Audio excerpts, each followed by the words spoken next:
Okay. Hello? Hello?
Welcome back, everyone.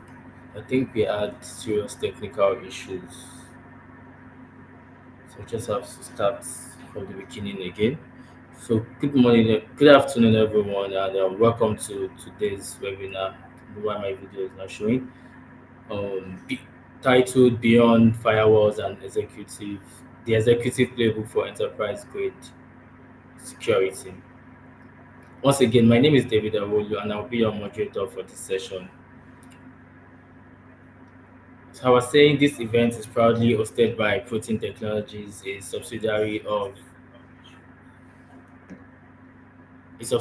Protein International, and we are an IT consulting and solution firm committed to delivering innovative, efficient, and scalable technology service to business across various industries. We are also proudly partnered with leading global technology providers, including Veeam, Kaspersky, Sophos, Microsoft, AWS, and any other major OEMs you could think of. So this partnership enhanced our ability to deliver enterprise-grade solutions tailored to the evolving needs of our clients. So with that being said, we're excited to have you join us today as we explore how Nigerian organizations can go beyond traditional firewalls and build cybersecurity strategies that are resilient, compliant, and future ready. Just a few notes. This webinar will be recorded for you to replay. The session is going to run for approximately 1 hour. And if you have questions, kindly drop them in the chat box at any time. We'll address them during our Q&A segment. So I would like to quickly introduce our guest speakers. Nelson is a result-driven senior software engineer, IT consultant, and emerging tech founder with over 8 years of experience building, scaling, and securing digital systems across sectors in Nigeria. With a strong academic foundation in computer science and a sharp entrepreneurial mindset, Nelson has constantly delivered solutions that bridge innovations with local impacts. His career spans custom software development, cloud infrastructure, such as AWS, GCP, cybersecurity advisory, DevOps automation, and digital transformation consulting for startups and corporates. He has led critical projects from ideation to development with specific focus on system reliability, cybersecurity compliance, and user-centered design. Our second guest speaker is Blessing Duro. Blessing Duro is an information security consultant with experience helping organizations, especially in the financial and corporate sectors, secure their digital assets, stay compliant, and strengthen security culture. He has led IT infrastructure audits, compliance readiness projects, vulnerability assessment, and PCI DSS certifications initiative, turning vulnerabilities into opportunities for improvement, known for simplifying complex concepts. Blessing delivers cybersecurity training that is not only informative but also practical and engaging. Our strength lies in bridging the gap between technical teams, business leadership, aligning cybersecurity strategies with organizational goals through clear communication, attention to details, and a proactive mindset. But outside of work, she enjoys reading movies, historical documentaries, and exploring research and writing. Also curious and eager to grow, Blessing is passionate about continuous learning, empowering others to thrive in today's evolving digital world. Here's what we're going to explore in the next hours. We'll look at Nigerian current cybersecurity threat landscape, three critical gaps every executive must address, building enterprise security framework, regulatory compliance roadmap, and lastly, implementation strategy and ROI framework. So our goal is to just give you guys a clear understanding of Nigerian cybersecurity challenges and practical strategies to build resilient, compliant, and future-ready systems. Now I am delighted to call on our first speaker, Mr. Nelson. Mr. Nelson, the floor is yours.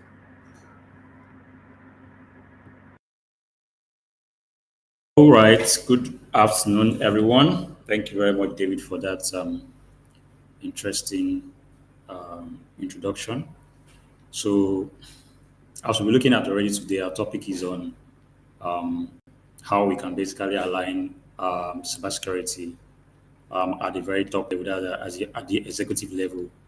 And I consider this to be one of the very interesting topics to talk about today because I mean We have cybersecurity at different levels, but at executive level is something that we believe that once we have that, once we have the buying of the executive officers, directors, it means that we can actually know that the cybersecurity is something that's being taken note of as a very serious opportunity in every organization. So that's why today's topic is actually very, very interesting and is what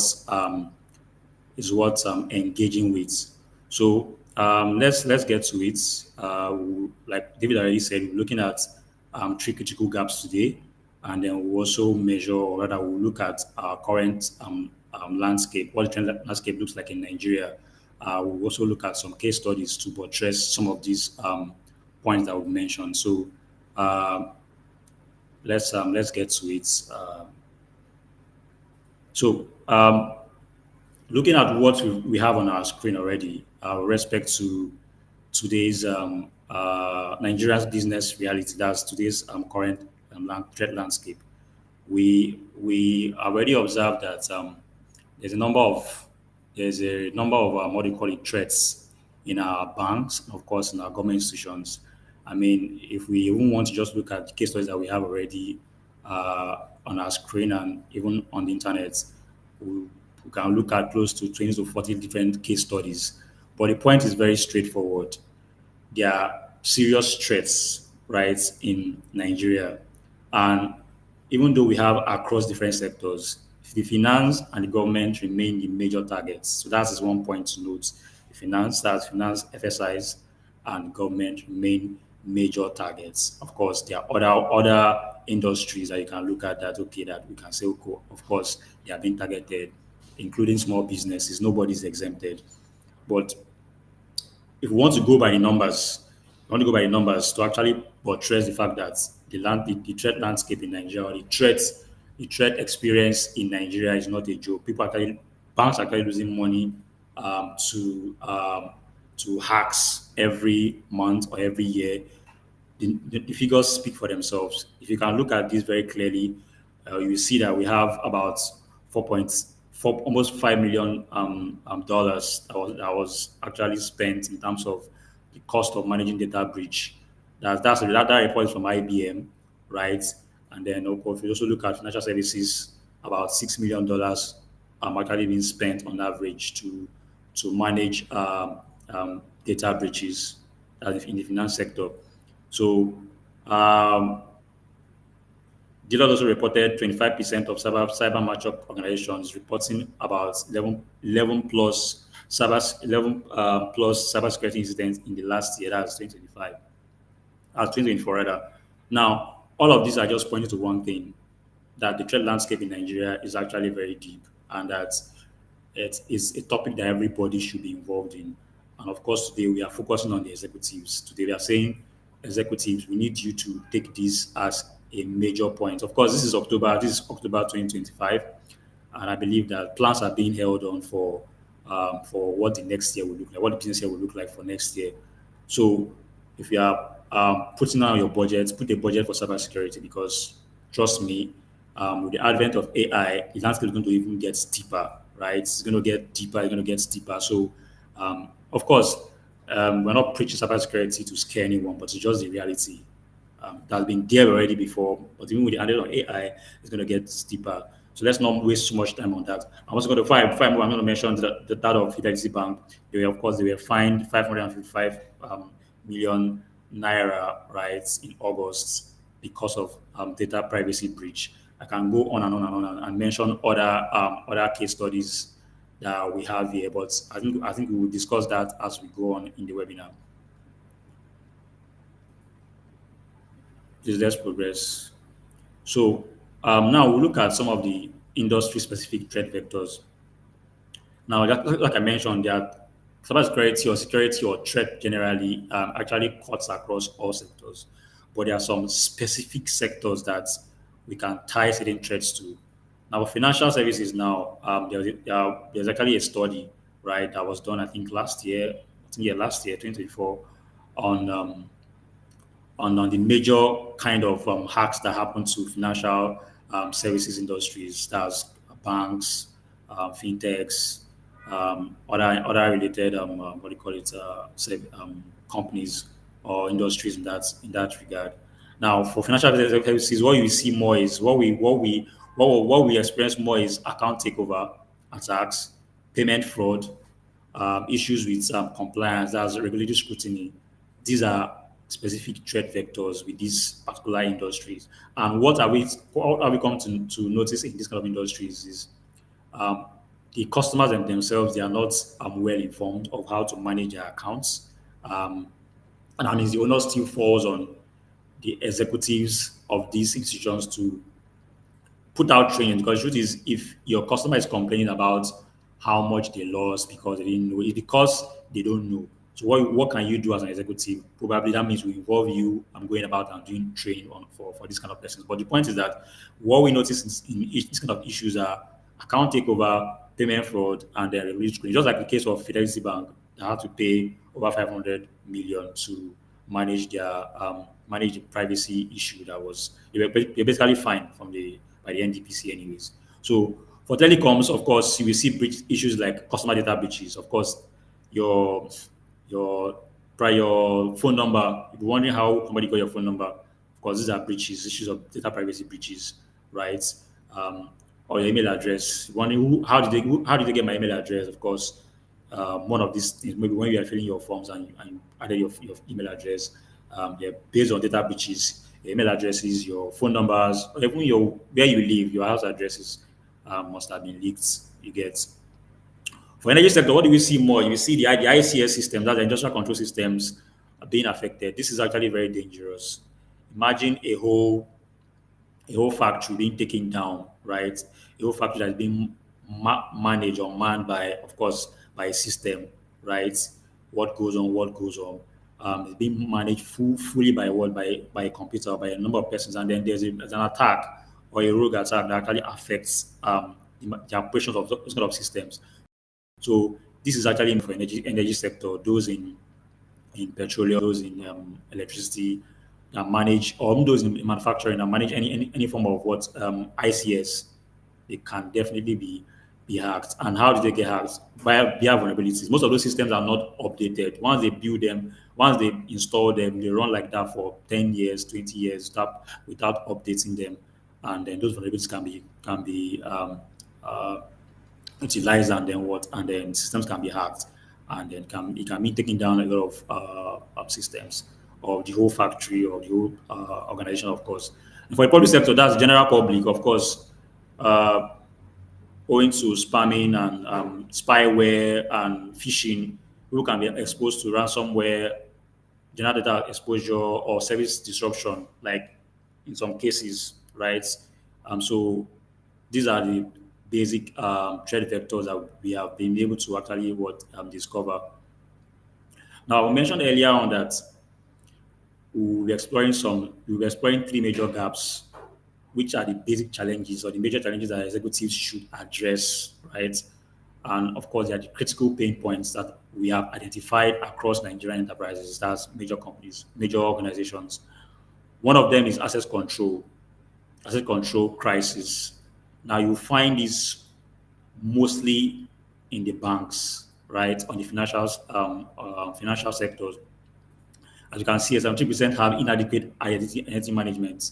Now you're wondering, but these guys, they use Microsoft, use Google, and maybe other identity software like maybe Okta.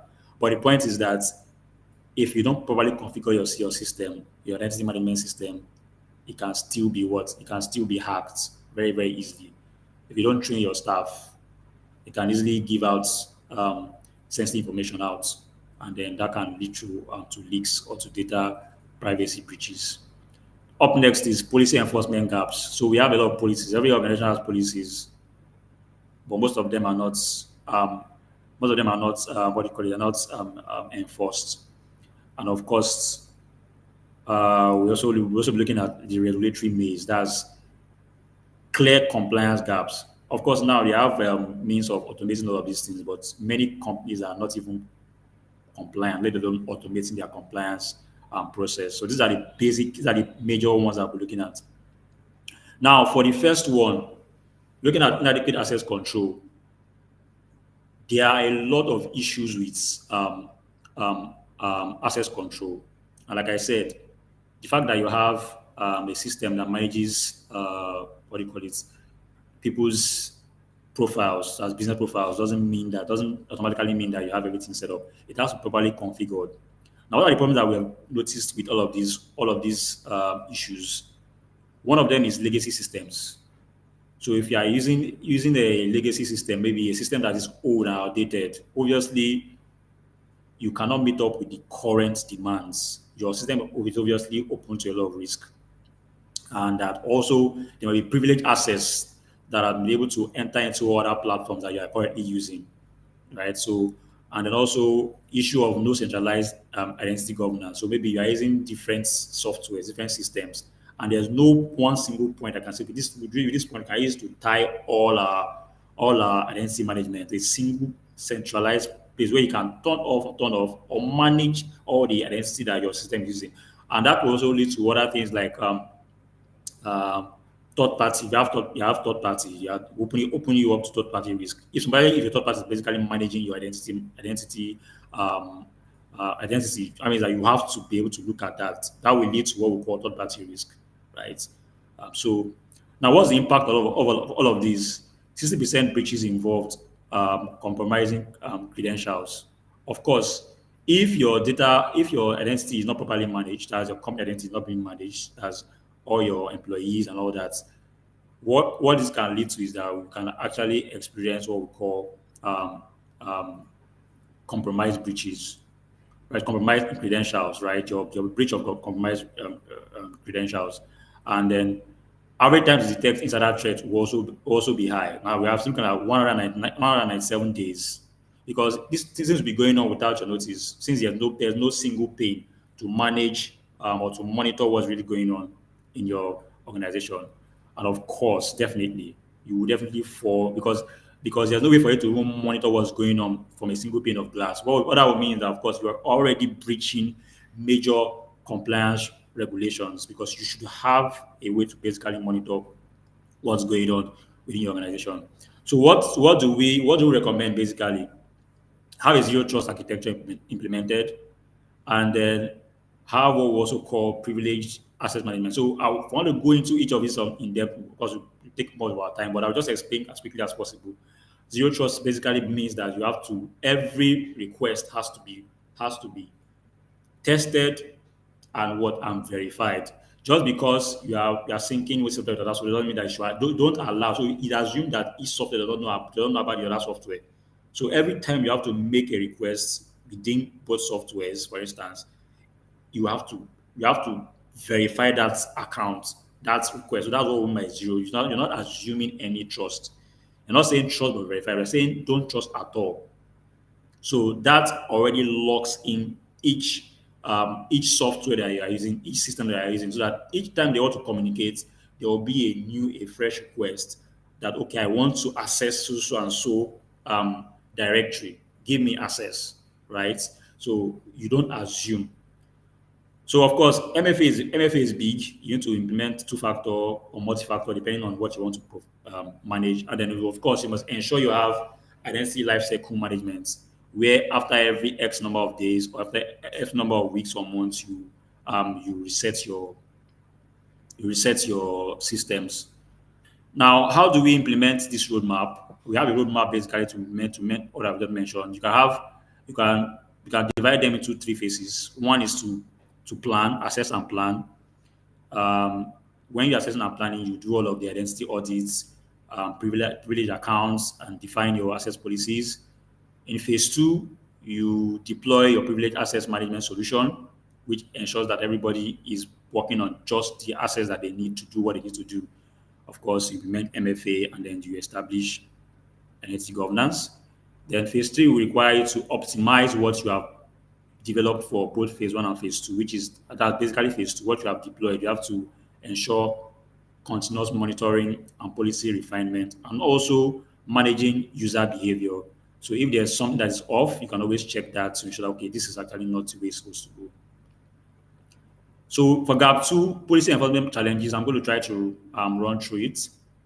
The problem we've basically seen is that there are inconsistent policy applications across departments. So Department A is doing one thing, Department B is doing another thing.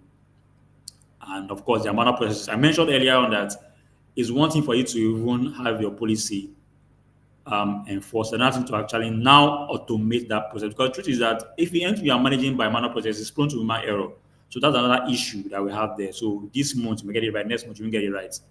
So of course, since there's no system to manage this, there's lack of real-time policy evaluation detection. Since it's done by humans most times, right? There's no system to basically look in and manage each of these. Of course, the impacts are what you should expect, which of course includes security incidents owing to gaps, compliance audit failures, and of course operational inefficiencies. People not able to get what they need to get done or done right. And what are the solutions? Automate your policy enforcement tools. Of course, use security orchestration platforms like your SOA platforms to manage whatever is going on within your organization as your IT. And of course, you must continue to manage to monitor your compliance processes and then implement risk-based policy management. So I'm going to speak more on policy enforcement. So this includes using tools like the Security Information and Event Management, what we know as SIM, and then security orchestration, automation, and response, or what we call the SOA. There's also data loss prevention, and of course, cloud security posture management.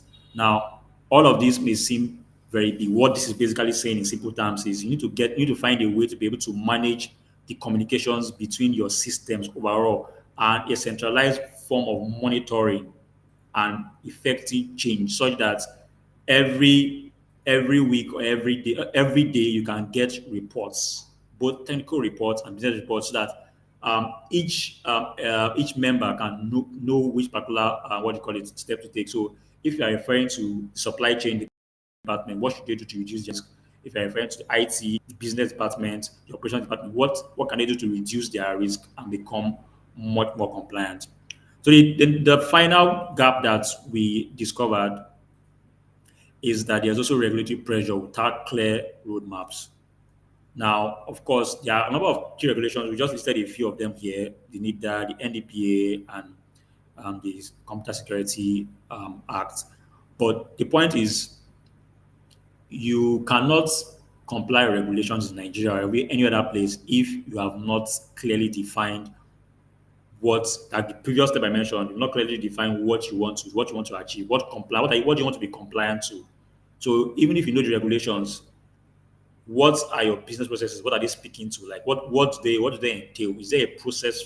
Is there a risk-based framework, for instance? Is there a process? Is there a well-defined process for managing operations in your organization? Does the department understand what's required of them? You get, because this is what we now determine. Okay, how do we go about compliance? How do we ensure that we are compliant? How are we managing our forms? Do we have enough information? Do we take in more information that we need on each of our forms? The ones we have on our website, the one we share with customers, the one we share with vendors. Do we just ask for email, phone number just because we can? You get, so what are the compliance challenges that we have? Um, we have overlapping regulatory requirements, unclear implementation guidelines, resource constraint, human resource constraints, financial resource constraints. All of these play in heavily in measuring compliance to each of these regulations I've already mentioned. And of course, lack of industry or company based standardized frameworks. Now, if you have a policy in your organization, the question is, how are you able to, what framework are you using to localize that policy? Because it's okay for you to just copy or follow a well-known framework that is available internationally. But how do you bring it down? How do you implement it in your organization? That's where your policies come in, right? So you must be able to have that in your organization well defined before you can actually implement any of these. Now, what we speak to for the financial, what we speak to in the financial sector may not necessarily apply in the health sector or logistics sector. So you have to understand where you play very critically. before you can know which challenges you are having and how to implement it. Next slide, please.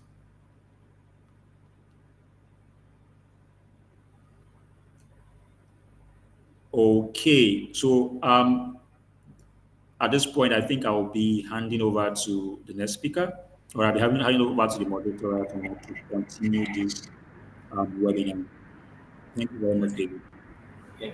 Thank you, Mr. Nelson, for that insightful overview. So I think the technical issue we had earlier still took out of our time, and I still can't share my camera. So we're building on that foundation. So we'll be diving into how Nigerian enterprise can address these policy enforcement gaps and regulatory pressure. So I would like to, without wasting much of our time, I would like to invite our cybersecurity and compliance experts to walk us through the next segment. So welcome, Blessing, do.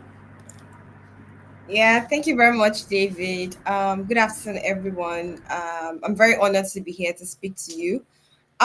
So that being said, we're going to dive into what we're going to be talking about today. So we've been able to go over the gaps that we've been able to discover in most organizations today, whether you are in the financial sector, the telecom sector, the health sector, or the energy sector. So now what we're going to be diving into is talking about how to build an enterprise grade security architecture, right? And this is very important for every organization because as an organization, right, whether you are working for your own company or for a corporate sector, you're supposed to put in processes, you're supposed to put in procedures, technical solutions that would protect information and data, right? And also the network of that organization. So we're going to be looking at four layers. The first layer is identity and access management. Now, this is actually very, very important. We're talking about access, right?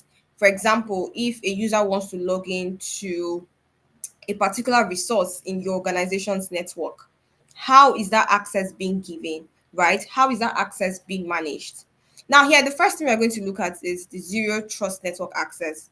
Now, anywhere you hear zero trust, I just want you to think of never trust anybody, always verify. So whether the person has logged in before or the resource or the computer knows that person has to log in every single time he wants access to a particular resource.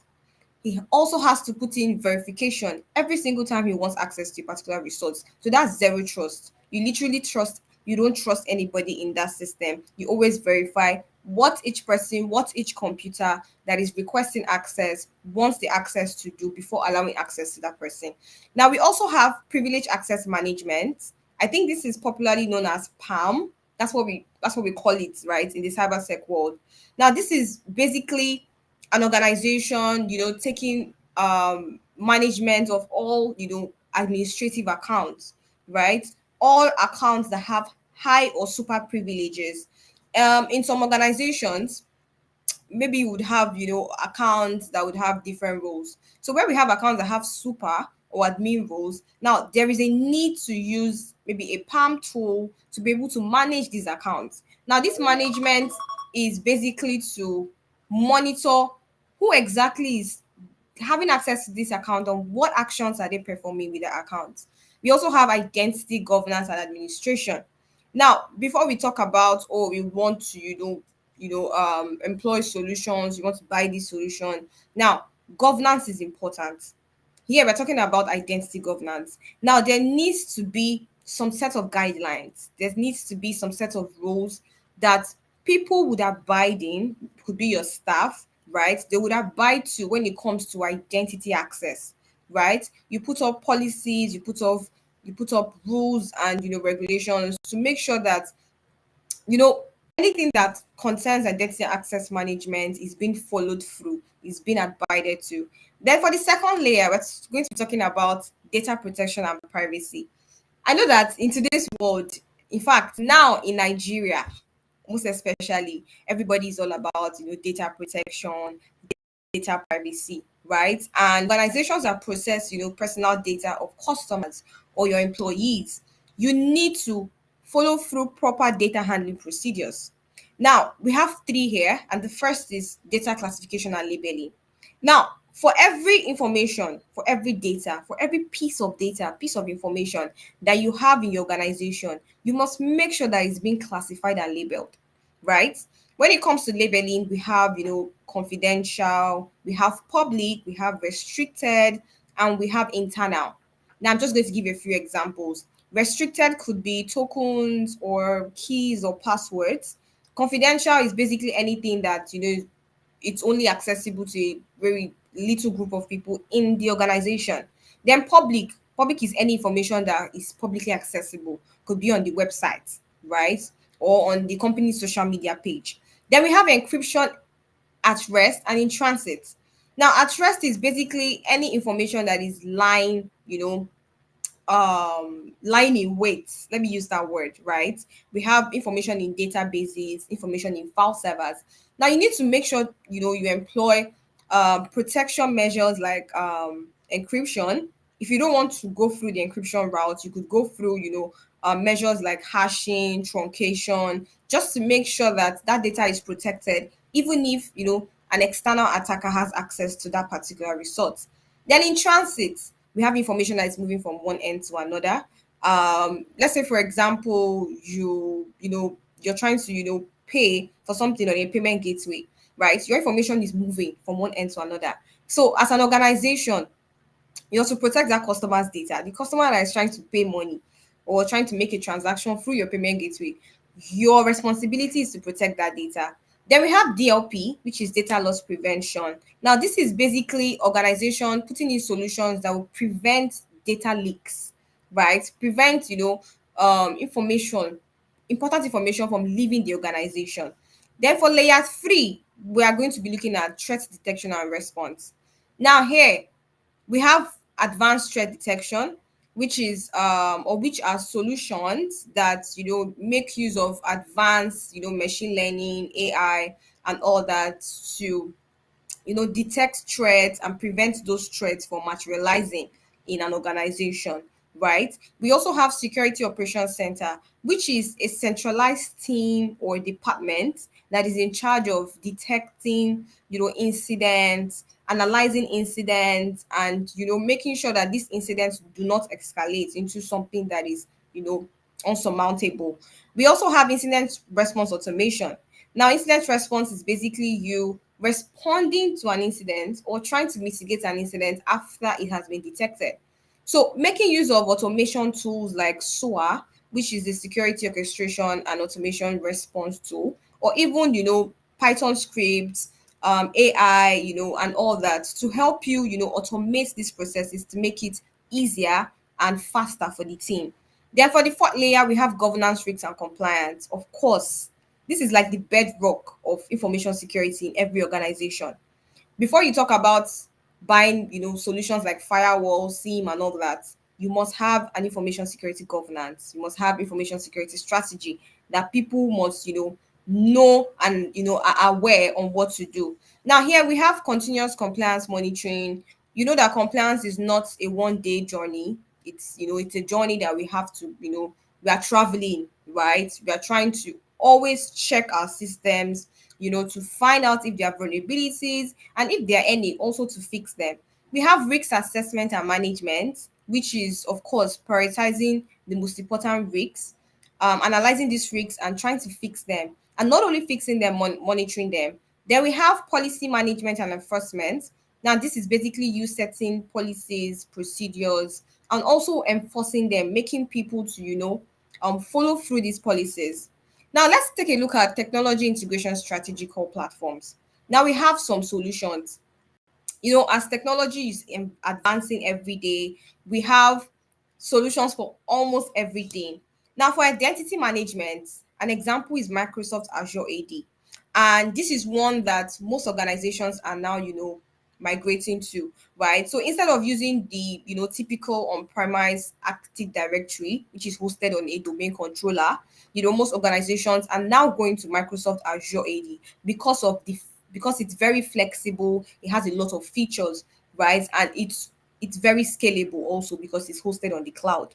Then we have Okta. Okta is a very good one for IAM management, which a lot of organizations too are using.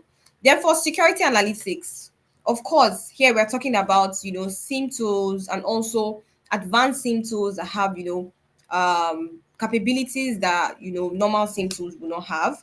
I think a very good example is Microsoft Sentinel. Microsoft Sentinel is so good because it has automation added with it that you could use to incorporate into your incident response tasks or your incident detection playbooks and workflows, right? We also have Splunk and IBM Radar. We also have ArcSight too. These are among the popular ones in Nigerian market. Then in cloud security, now if you are using cloud platforms like Azure, AWS, they come with built-in security tools. And in my experience, what I've noticed is that most organizations do not use these tools, right? But as as consultants, as experts, we try to tell you, oh, you have to, implement these tools into your processes. So, for example, if you're using AWS, right, you need to be using Guard Duty, AWS Guard Duty, AWS Security Hub, right? AWS Cloud Trail, Cloud Watch, to ensure that these things are monitoring your platform, monitoring your network, your environment to help you detect any issues on time. Then, of course, we have endpoint protection, which we now, hear about CrowdStrike. CrowdStrike is very popular because I think they had an incident a while ago, but it's still a very good tool, right? Because most organizations using Windows operating systems still use it. So it would help you prevent antivirus attacks, spyware, basically anything malware, right? And it's better than the traditional malware because it uses behavioral analysis, not just signature based, to find issues in the system. Now we're going to go over to the next thing. Please, next slide, please. Yes. So the next thing we're going to be looking at is some roles, right? The organizational structure for success. Now, in some organizations, right, I found that some organizations don't have some key departments, they don't have some key roles.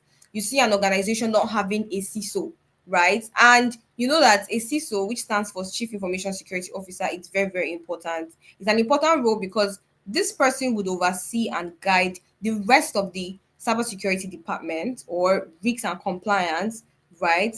According to the information strategy that the maybe the board of directors or the management have adopted to make sure that security is aligned with business, of course. Now we also have the IAM team. Now these people are in charge of if a new person, or a new staff comes to the company, how is this user onboarded, right?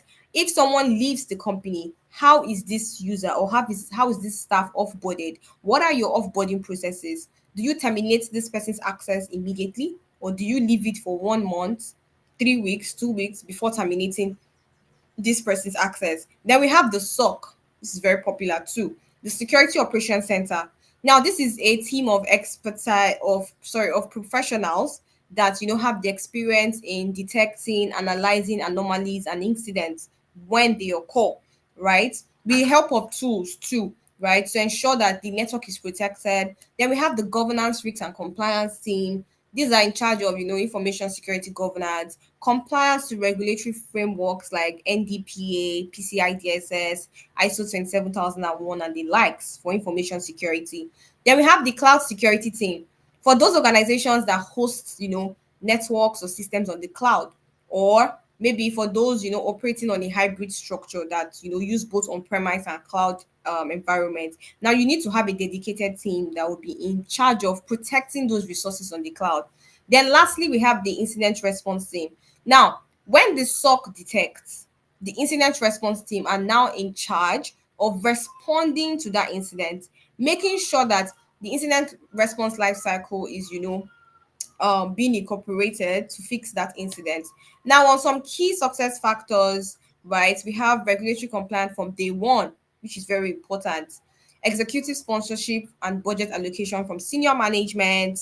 Then we have cross-functional collaboration. Now, collaboration between the IT, HR, legal, compliance, finance, everybody is working together towards one goal.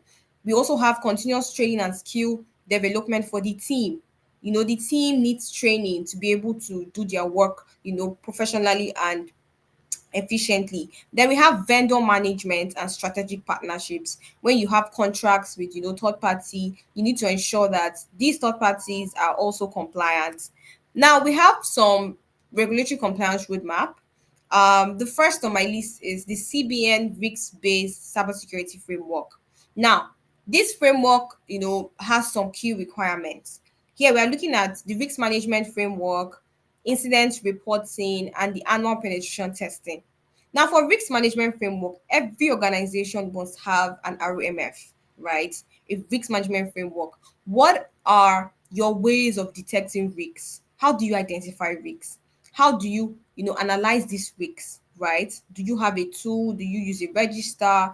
Do you have anything that would help you? How do you also fix these risks? What is the process? And then how do you monitor these risks, right? Then incident reporting, how do you report incidents, right, to regulatory bodies, which is also very important. I think the reporting notification time frame for the NDPA is about 72 hours or thereabouts. Then we have penetration testing, which is very, very important and must be done by an external party, right? The penalties include fines, license suspension, or even revocation. Then we have, of course, the one of the biggest trending topics right now, the Nigerian Data Protection Act. Now, as an organization, if you are processing customer data, your employee data, you are mandated to get compliant to the NDPA in Nigeria, right? Or even if you are processing, Nigerians' data that are not even in the country, you are mandated to get, certified to this particular act, right? We've talked about the 72-hour breach notification. We've talked about risk assessments, which are also data protection impact assessments that are done to check if maybe this particular data is in a high risk environment and all that. Then we also have protecting the rights of your data subjects. You need to protect the rights of your data subjects. And of course, this is an ongoing act. Then the penalties, we have about 2% of annual global revenue of an organization. Then we have NIT that guidelines, which is also has some key requirements of cybersecurity framework and also regular, IT assessments. Now, the penalties for these also varies by violation. Now, let's look at some recent enforcement actions. Now, in August 2024, the NDPC, which is the Nigerian Data Protection Commission, imposed over 500 million naira fine on Fidelity Bank because they violated some data privacy issues, right? Then we also have over 1,000 organizations under investigation right now by NDPC for compliance breaches.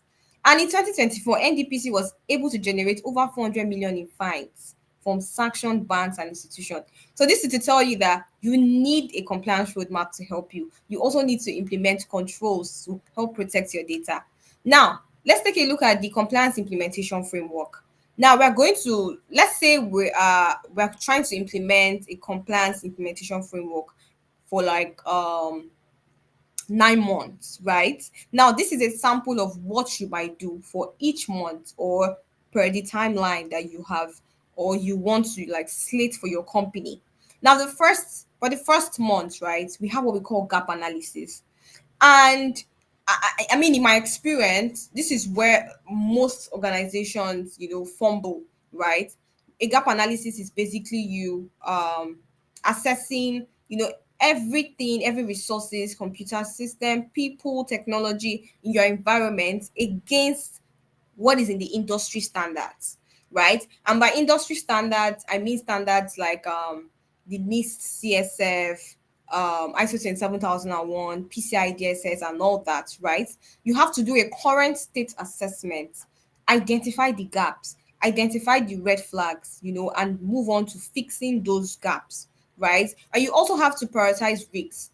Of course, in an organization, there might be a lot of risks, but you need to, boil it down to the ones that are the most important and the ones that have the highest impact and the highest frequencies, right? If that risk were to materialize.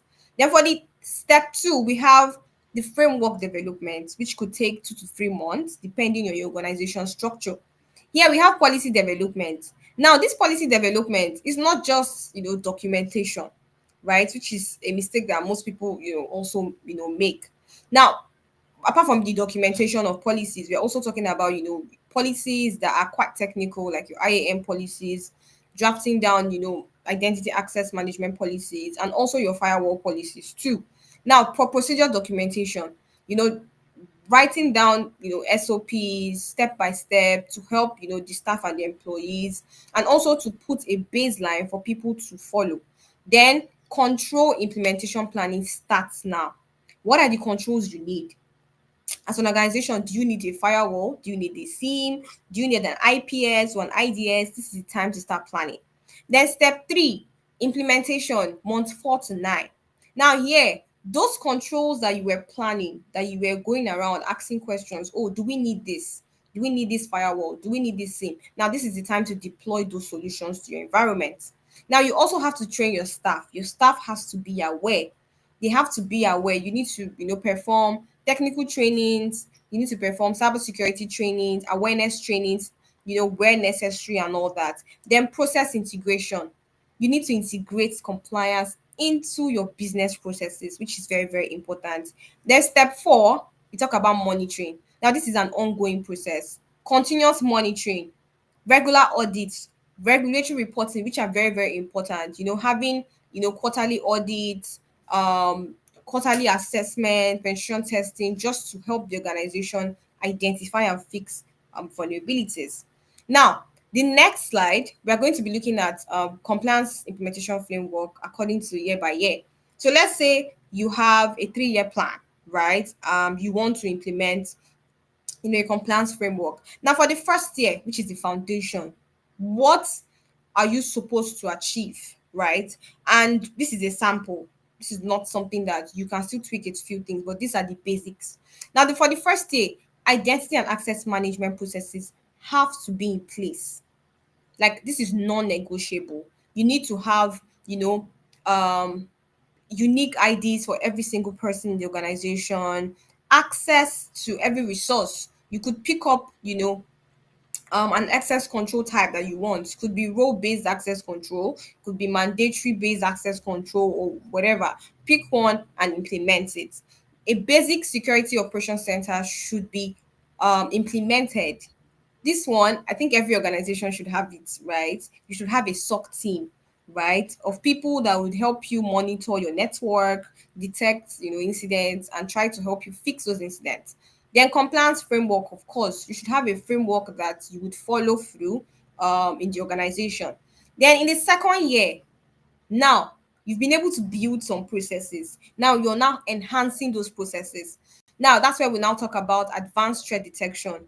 You using tools that are multi-layered, using behavioral analysis, AI, and all that to detect threats and help you prevent them in your environment.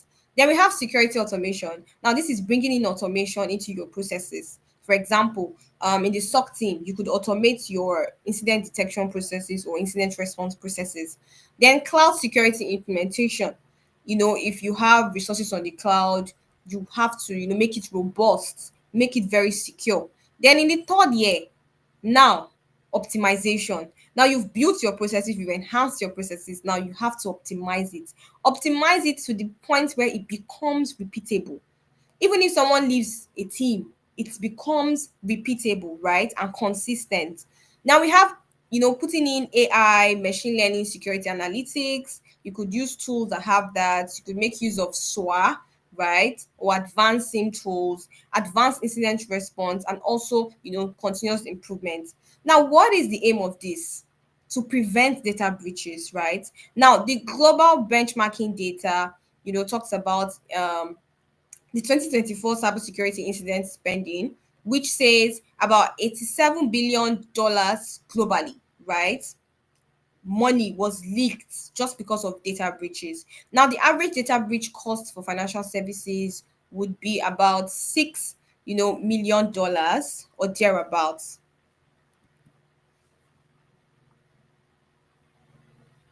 Hi, Nelson, can you hear me? All right. it would be about $6 million, which is 22% of the global average in the world today. Next slide, please.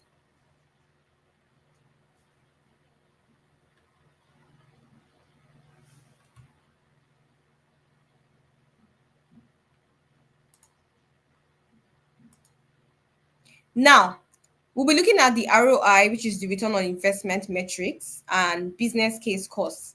Now, we've talked about the data breaches, right? The figures that are involved. Now, the average data breach cost globally $4.88 million, right? This was last year, 2024. For financial services, the data breach cost about 6.08 million of average dollars. Please, we're all talking about this money in dollars, right? Then we also have ransomware, which is one of the top threats for 63% of organizations. Now, this to tell you that there is need to protect customer data, protect information. Now, what are the business value indicators? There is improved customer trust and retention. Let's take a bank or a fintech, for example. If a bank or a fintech that I keep my money in has a data breach, I wouldn't want to bank with them again, because I don't trust them with my personal data. I don't trust them with my information or my personal data, right? And even my money, of course, which is one of the most, biggest values in the world today, right? So there is improved customer trust and retention if you are able to follow through practices and industry standard guidelines to protect customer data. Enhanced regulatory standing. Now, if you're compliant to your regulations, if you're compliant to NDPA, PCI DSS, if you're a bank, ISO 27001, right, and you're consistent, it will give you a regulatory standing in front of your customers and your contractors. Competitive advantage in security conscious market is another one. Reduce business disruption from security incidents.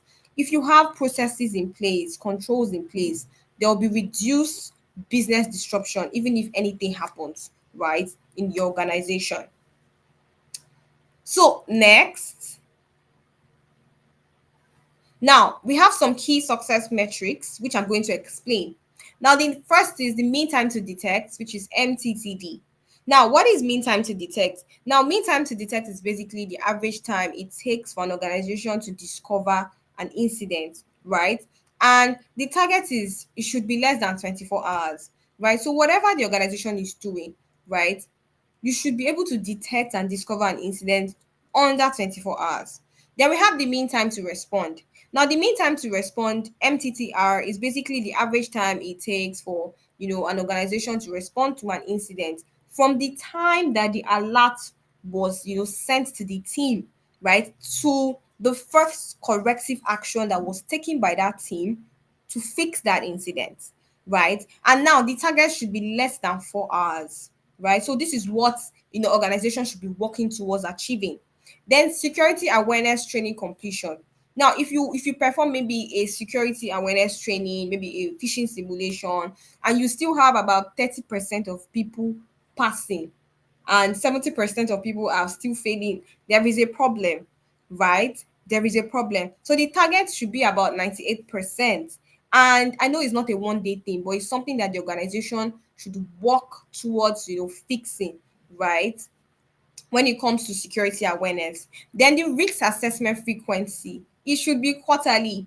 I know that some standards will tell you, oh, you should do risk assessment once a year. Yeah, that still stands. But when you get to the point where you want to optimize your processes, quarterly is a very good deal, right? You perform risk assessment quarterly, you identify risks, you prioritize risks, and try to fix those risks on time.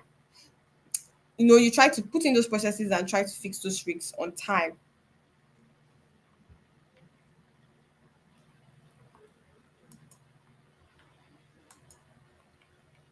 Next slide, please.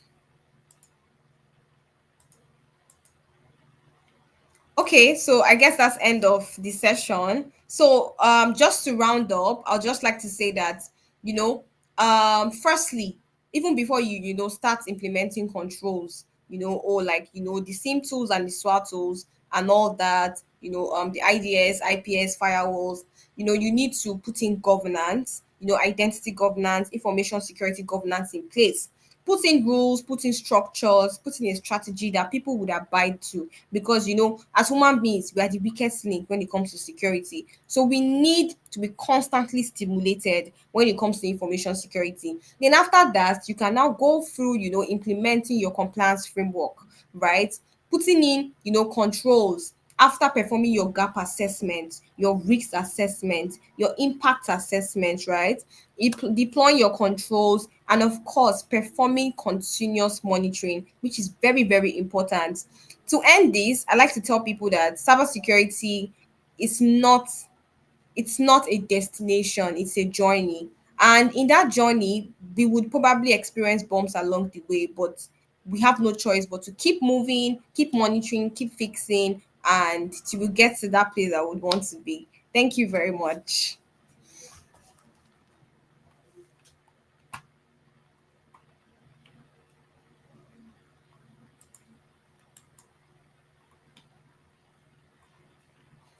Hi, David. Can you hear me? So at this point, I'll be handing over to David. David, can you hear me?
Hi, Nelson. Can you hear me?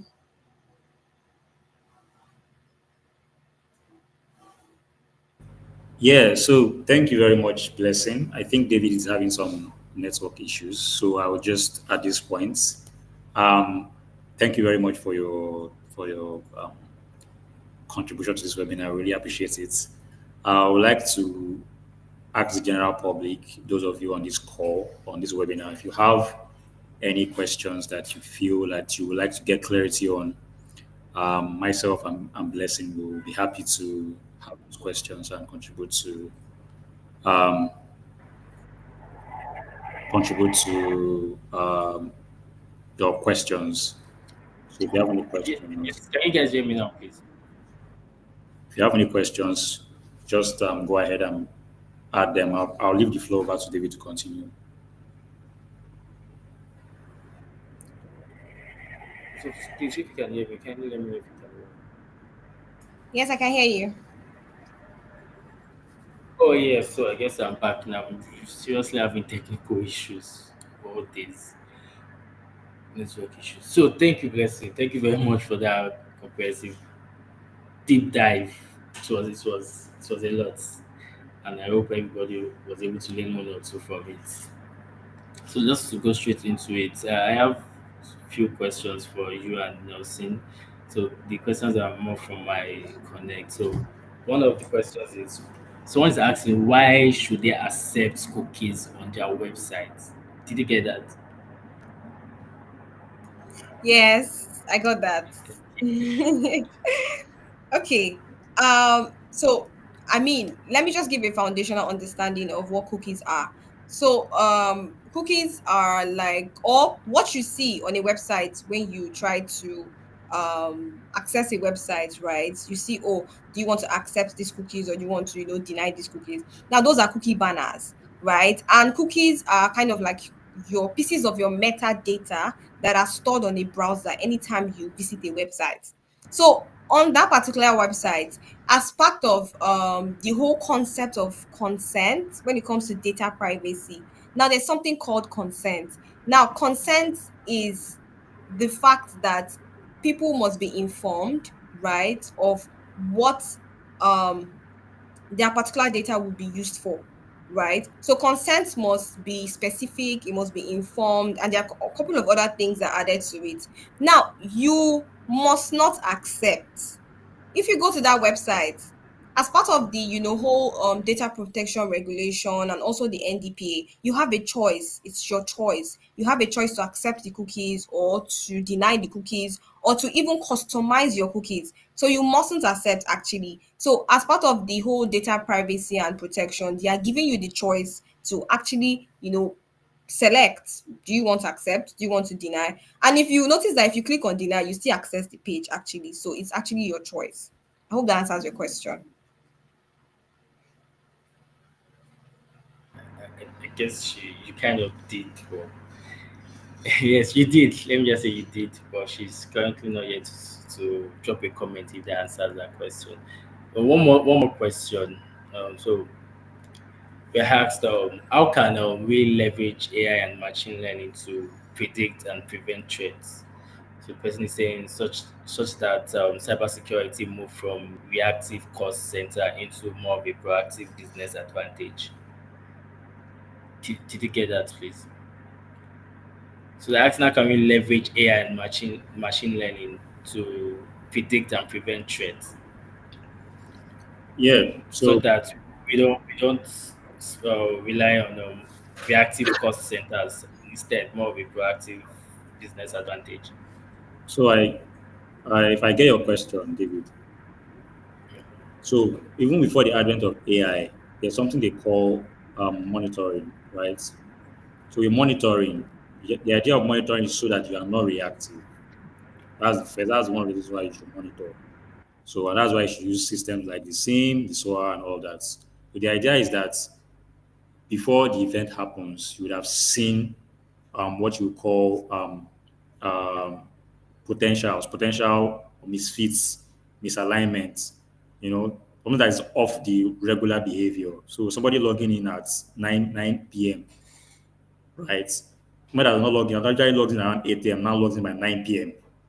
So system normally will flag even without before the advent of AI. When you're monitoring, you just put in systems. When you automate, of course, without use of AI. So you put in your system, your SOA, your SIM, put in a what you call it, a command or a script that says, okay, if there's something that is out of place, if somebody does something that is not a different user behavior, flag it off. The person gets so the SOC team or the IT team gets a what do you call it, a notification that okay, somebody has logged in by so and so time. Or maybe when you're reading through your logs, you can either filter out of those things. So in terms of preventive or what do you call it, being proactive, is actually already done by monitoring. So AI only enhances that. You guys, AI enhances that. It gives it more power, gives it more a better result, faster, better, quicker. So it can so it probably even help reduce the noise that you will get from your SIM tools because you are using your SIM tool. Sometimes you get what we call false positives, right? So the system flags something off as a problem or as a threat. Meanwhile, it's just noise. So AI can help you further probably fine tune and reduce that noise. But yeah, without AI, we already monitor with other great tools like the SIM and the SOA. But AI can enhance it. ML ops can also help enhance because you can now even train your model to help you even fine tune. So you are literally going beyond scripting and you are enhancing your automation powers by using AI. But AI will basically help you study, or AI can build models and keep on training those models to study the behavior of your system, behavior of humans, behavior of your whole internal system, your whole infrastructure, to always easily flag off anomalies and other related issues in your organization, basically. Yeah, thank you very much. I think we've gone past our 1 hour mark due to the technical issues. So let's just quickly round up. So thank you once again to our speaker and audience for engaging in this discussion. So as we wrap up, let's talk about whether you're just starting your cybersecurity journey or looking to optimize what you already have. It helps you to have like a clear roadmap. So with that, let's have mentioned the approaches that you can use. So just to emphasize on it again, so phase one, you can look at the gap analysis for mapping out regulatory requirements, assess current state, and prioritize risk. Like phase two, look at the framework development, build policies, document procedures, and plan control implementation.